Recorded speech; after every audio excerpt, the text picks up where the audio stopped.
بیت المقدس اور سرزمین فلسطین ہمارے لیے بہت اہم ہے اور ہم اس پر اپنی جانیں قربان کرتے ہیں۔ سرزمین فلسطین انبیاء کرام علیہ السلام کا مسکن ہے۔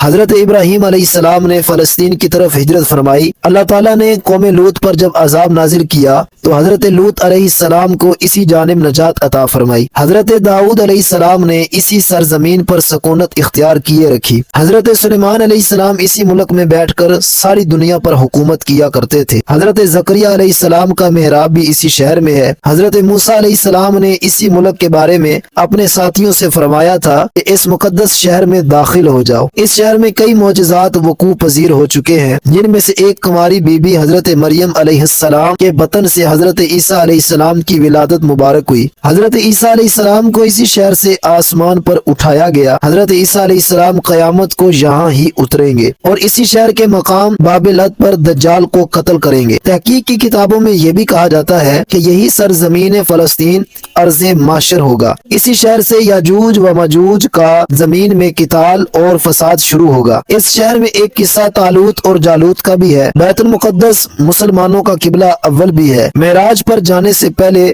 رسول کریم علیہ السلام بیت المقدس تشریف لائے اور مسجد اقصی میں تمام انبیاء کرام علیہ السلام کی امامت کے فرائض انجام دیے۔ پھر یہیں سے آسمان کی جانب براق پر سوار ہو کے آپ نے سفر طے فرمایا اور لامقام میں اپنے رب سے ملاقات فرمائی۔ حضرت سیدنا ابو ذر رضی اللہ تعالیٰ عنہ فرماتے ہیں کہ میں نے رسول اللہ صلی اللہ علیہ وآلہ وسلم سے سنا کہ زمین پر سب سے پہلی مسجد الحرام یعنی خانہ کعبہ تھی۔ اس کے 40 سال بعد مسجد اقصی تعمیر ہوئی۔ نبی کریم صلی اللہ علیہ وآلہ وسلم کے جسمانی وصال کے بعد حضرت ابو بکر رضی اللہ تعالی عنہ کو ارتداد کے فتنے اور دیگر کئی مشکلات سے نمٹنے کے لیے عسکری اور افرادی قوت کی اشد ضرورت تھی۔ اس کے باوجود آپ نے فلسطین کی طرف آپ کا تیار کردہ لشکر بھیجنا مناسب سمجھا۔ اسلام کے سنہری دور فاروقی میں دنیا بھر کی فتوحات کو چھوڑ کر محض بیت المقدس کی فتح کے لیے حضرت عمر بن خطاب کا خود چل کر جانا اور یہاں نماز ادا کرنا اور اس شہر کے تقدس اور عظمت کو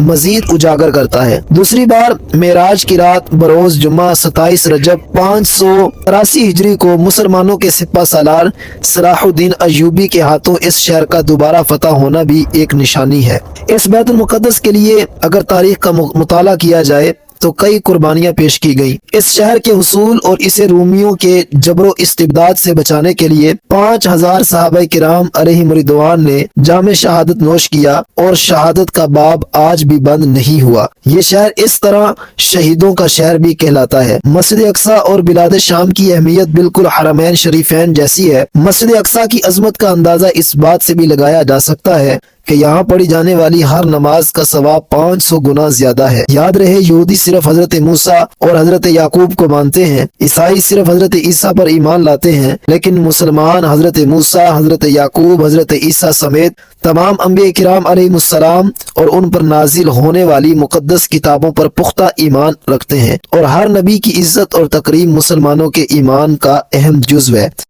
اور ابھی جو بیت المقدس کی تازہ ترین صورتحال ہے، مسلمانوں پر بہت زیادہ ظلم و ستم کیا جا رہا ہے۔ اللہ تعالیٰ سے ہم دعا کرتے ہیں اس دنیا کے اندر 50 سے زائد مسلمانوں کے ممالک ہیں، اللہ رب العالمین ایسے اسباب پیدا فرمائے کہ سب مسلمان مل جل کر ان فلسطینیوں کا ساتھ دیں اور اللہ رب العالمین ہمیں بیت المقدس کی فتح نصیب فرمائے۔